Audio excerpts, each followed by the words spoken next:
Well, things are getting crazy here in the United States of America. The Department of Homeland Security has just issued a dire warning to not one, not two, but three separate states in the United States. One has to ask the question, what caused this warning to be made by DHS? Should we take it seriously? And B, maybe it's a state that you're living in and you absolutely need to know about what's going on. I've got a lot to share with you in today's broadcast, but I'm not going to make you wait. Let's go directly to what is going on here. And I'm going to go straight to the DHS website here. And here it is. Department of Homeland Security puts California, New York, and Illinois on notice for failure to honor criminal illegal alien detainers. And you guys are going to be sickened by who they're actually supporting. But here's what it states. And this was just written on September 20th. All right. So the DHS, or today, the Department of Homeland Security via U.S. Immigration and Custom Enforcement followed up on the instructions that it sent last week to attorney generals of the states of California, Illinois, and New York to confirm whether they will protect the American people and cooperate with ICE to detain criminal illegal aliens, or whether they will allow thousands of criminal illegal aliens back into American communities. On September 10th, acting ICE Director Todd Lyons instructed relevant state officials to respond within 2 days to indicate whether they intended to honor thousands of ICE detainers on criminal illegal aliens within their jurisdictions, or whether they would continue to place their states in danger. And that's key. These detainers request that these jurisdictions notify ICE when criminal illegal aliens are to be released from jail or prison to ensure the safe transfer of portable criminal illegal aliens into ICE custody. Failure to honor these detainers have led to numerous illegal alien murderers, rapists, the pedos, and being released back into California, New York, and Illinois communities. ICE received responses from Illinois and New York, by the way, that underscored their refusal to honor ICE detainers. California, on the other hand, did not respond. This is massive. In other words, at least New York and Illinois are saying, forget about it. We ain't helping you at all. You're on your own. We're doing nothing. We're going to continue to allow these criminals on our streets. Literally. All these criminals doing crazy things. They're like, yeah, we're just going to let it go. I cannot believe this. This is just disgusting to the very core. It's sick, mind you. And here's one last thing. It stated, and it goes on, yesterday, ICE sent follow-up letters, to these jurisdictions after California didn't respond, letting them know that while ICE would prefer to work in cooperation, ICE will engage with the DOJ and other federal departments to pursue all appropriate measures to end their indivisible and irresponsible obstruction of the apprehension and removal of these criminal illegal aliens. The Illinois AG official refused to even accept the letter. I've got a lot to share with you, but just a quick break from my sponsor. Well, have you ever wondered what happened to the legendary Chuck Norris? Well, I saw a video of him the other day and I was completely shocked. I mean, the man is literally in his 80s. He is working out, kicking butt, and more active than ever. In fact, what stood out to me is that he seemed stronger than he's ever been. He works out longer and he had lots and lots of energy. And I thought to myself, I want to be like him when I'm his age. So what the heck is he doing that is changing his lifestyle, right? So he claims that he did this by making one change in his life. And I want to encourage you guys to check out that change. And in order to check it out, all you have to do is go to chuckdefense.com/haven to find out what that change is. And I have to tell you, I found out what that change was, and it made a huge difference in my life. And I honestly believe that it will make a huge difference in your life. This is why I've sponsored with them. But you can check it out at chuckdefense.com/haven. And if you want more information, you can click the link in the description box below to watch the video, or if you're on the cell phone, click that more button. But trust me, you're going to want to check this out. Go to chuckdefense.com/haven or scan the code on the screen. All right, back to the broadcast. Things are getting intense, aren't they? Illinois is saying we like these criminals to run and play on our streets, and so does New York and California. We're just going to let it go.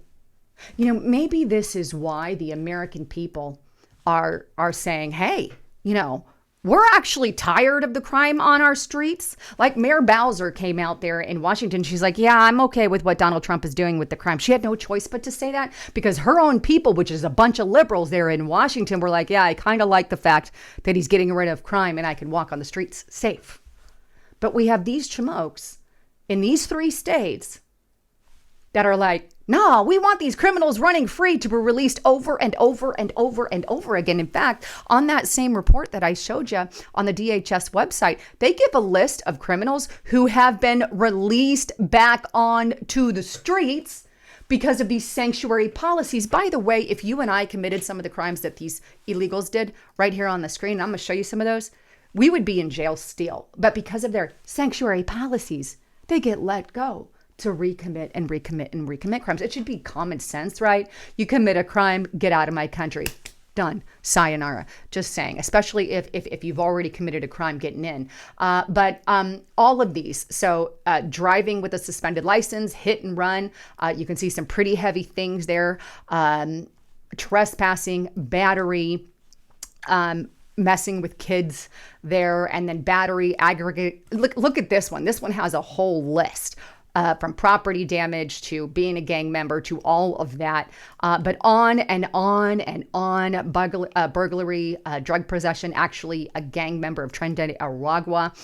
So the list goes on. And I guarantee you that this isn't a concise list. They could have a lot more, but for the sake of space, they only listed so many. But these are people who have committed actual crimes that in Democrat blue states, they've said, we'll release you back on the streets. Hallelujah. Go ahead and commit more crime. And many of these people have committed multiple crimes. This is insanity. This is why a majority of Americans are siding with Donald Trump on these criminal activity. This is on Axios, by the way. Majority of Americans approve Trump's approach on crime, APNORC polling. You can see share of Americans who say they think crime is a major problem. Lots of us. And let me tell you something. Midterms are eventually coming up here. And crime is going to play a big part in that. And these Democrat cities who are trying to fight Trump at every turn, while their people are learning, like they learned in Washington, shoot, it took Donald Trump less than a month to take care of the crime in our cities, but our Democrat leaders couldn't even do it for decades. Something's got to be wrong here. And they're starting to wake up. This is a revival, I think, in some circles. They're starting to wake up. And this is what J.B. Pritzker and others are really, really afraid of. And this is why he is pushing back. Take a look at this. Pritzker, this is on CBS News. Illinois leader push back over DHS request to comply with immigration detainers. These are simple requests and replies. And most states are helping, by the way, but no, not in these Democrat states. They need their voters, right? Anyway, it's basically he's refusing to comply, Pritzker is, because he's like, well, you know what? I don't have to do anything. You're on your own. We're not helping at all. Or in other words, I want to keep the criminal and crime on our street. All they're literally asking in this DHS document that was warning these 3 states, they're saying, hey, we want to get rid of all the worst of the worst, the people who are committing massive crimes. And once you let them out of jail or whatever, we want to know about it, right? If they're getting let out of jail, tell us about it and we'll ship them off if they are committing all these crimes. You know, meanwhile, in a lot of these blue states, they're allowing a lot of chaos going on regarding ICE, not to mention their rhetoric. By the way, I'm going to get into that. Here's Fox News. Trump officials slam blue state governor for ignoring chaotic anti-ICE rioters and disrupting operations. They're literally ignoring all of this. We don't care how violent it gets. It is what it is. We're just going to close our eyes and look the other way. This is what's happening.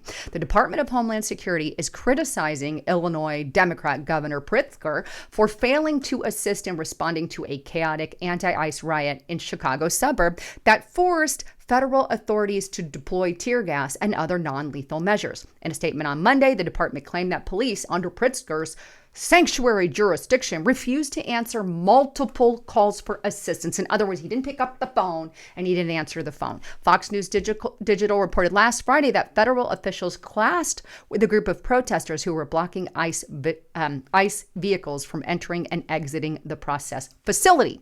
It goes on, the DHS labeled the protest rioters and said thus, so far, federal law enforcement has arrested 16 of them. In other words, at least 16 of them were doing things they should not do. Ergo, they were obstructing what they were trying to do there. It goes on that Matt Hill, a spokesperson for Pritzker, said, it's completely false to suggest the state or local municipalities have been obstructing federal officers. And they basically go on to state that, they haven't received any calls for assistance. They didn't because they didn't answer the phone. They know damn well that the DHS was calling, trying to inform, but they go on to make the ludicrous claim that, we have not received calls for assistance, which is BS. That's why they didn't answer the phone. This is why I hate people like Pritzker, because he just makes crap up. Oh yeah, just don't answer the phone. And then we can tell the media that they never called us. Perfect if you're a Democrat lying head. I really hope the people in Illinois vote him out eventually at the next chance that they get, because this is insane. It's insane. But you know what's more insane than any of that? How about the fact that we are getting demonized by the left, the media, even in spite of everything that recently happened to Charlie Kirk? We are getting scrutinized, labeled, called Nazis, called racist, and the whole 9 yards, all fake news by this left side. And by the way, things are so bad right now that attacks on ICE, okay, because they're getting demonized even more, right? Attacks on ICE have increased 1,000-fold. This was as of September 17th. I need to show you this. So very recently, a couple days ago, this was put out, but DHS calls for media and far left to stop demonizing the President Trump, his supporters, and law enforcement. Hallelujah. And I don't think they're going to listen because they don't care. This is what they want. It goes on. Following the evil act of political violence witnessed in the country last week and 2 attempts to resist arrest, resulting in severe injuries of ICE law enforcement officers, one being drugged by a car and another hit by a car, DHS is calling on the media and leftist groups and sanctuary politicians to end their demonizing of DHS law enforcement. This hateful rhetoric is inspiring political violence in our country and assaults against our brave DHS law enforcement. And that's the goal, isn't it? If they're going to put literal hateful rhetoric out like we're Nazis, we're bad people, we're destroying democracy, well, what the hell? Of course, you got to get rid of the Nazis, right? This is what their far left is reading this as, and it has to stop. I'm against violence. I'm against it whatsoever. I'm against it in all forms. I don't want the left attacked. I don't want the right attacked. But it doesn't seem like this is what's going on in the upper ranks of the media and even our leaders. Let me give you a couple examples, right? And they list these all on this website, which I thought was great because they're calling their crap out. Jasmine Crockett compared ICE to slave patrols. Slave patrols. ICE is slave patrolling. Then we have Tim Waltz called ICE law enforcement modern day Gestapo. Tampon Tim. Governor Pritzker claimed United States is essentially becoming a Nazi Germany as a result of ICE's heroic efforts. Look, I can name call Tampon Tim or whatever. I don't care. They can name call all they want. But when you are saying that we are Nazi Germany, when you are saying we're modern day Gestapo, when you are saying we are slave patrols, you are inciting things you should not be inciting. I would never say that about these people. Yeah, they're mean and they're evil people, in my opinion, for a lot of the things that they are saying, but I would not compare them to this kind of crap, right? But hey, it goes on. Boston Mayor Michelle Wu compared ICE to a neo-Nazi group. House Minority Leader Hakeem Jeffries called for people to fight President Trump's agenda in the streets, right? It goes on. Japal called ICE agents deranged and said that was inspiring to obstruct immigration enforcement. By the way, that's against the law. That's a crime. Hello, Tom Homan. Nothing's being done, though. Dan Goldman compared ICE to the secret police. Eric Swalwell compared ICE to KGB in Russia. John Larson called ICE the SSS and the Gestapo. Really? Then we have Becca Blaint, who called law enforcement officials vigilantes who engaged in kidnapping. No wonder there's a 1,000-fold increase in attacks against ICE. Stephen Lynch called ICE law enforcement thugs, again, comparing them to the freaking Gestapo. This is not the Gestapo. ICE has been around for very, very, very long time. No, I can't pull up the date off the top of my head, but they've been here for a while. And suddenly, under Donald J. Trump, they have become the Gestapo. This is insane. Mayor Brandon Johnson called ICE secret police, terrorizing our community. The Mayor Bass there said, oh, ICE is kidnapping a woman.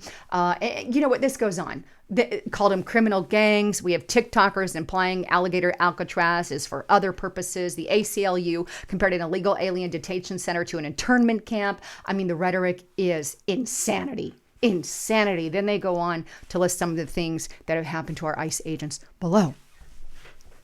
Now, you tell me, somebody spreading that kind of a rhetoric, why would you do that? Why? What would be the purpose to spread that rhetoric? I want to hear your answers in the comment section below. What is the purpose to spread that rhetoric? I think I'm pretty sure I know the answer. I think many of you do too. But this is the kind of stuff that we are dealing with on the radical left. And now we have assassination attempts on Donald Trump's life and the murder of Charlie Kirk. And they can't even shut their mouths for a minute and just stop. You know why they're not stopping? And some of them are actually increasing their rhetoric. They're not stopping because no one is arresting them. They're not getting in trouble for anything they're doing. This is one area I'm not happy with the Trump administration, and I think many of us are not. But anyhow, wanted to bring you all of that. Can't wait to read your comments. I love all of you. So much going on. And look, if you really want to be in, really want to dive in even more, I got to tell you, there's a way that you can do that. And it's a way that is going to help you. It's a way that's going to grow you in ways that you don't have to. And it's all-inclusive news area. Get to restrictedrepublic.com today. Sign up right now. Hit that pause button. Go there. Justice Night has exclusive reports that we're sharing on there. I'm sharing exclusive reports on there. We're not posting in these other places. But you can get all your news from here. Between the two of us, we touch base on everything. So get there, sign up, use the coupon code Lisa and the number 5 to get it for $5 per month. I really and truly hope to see you there. But with all of that, I love you guys. I'm Lisa Haven, signing out.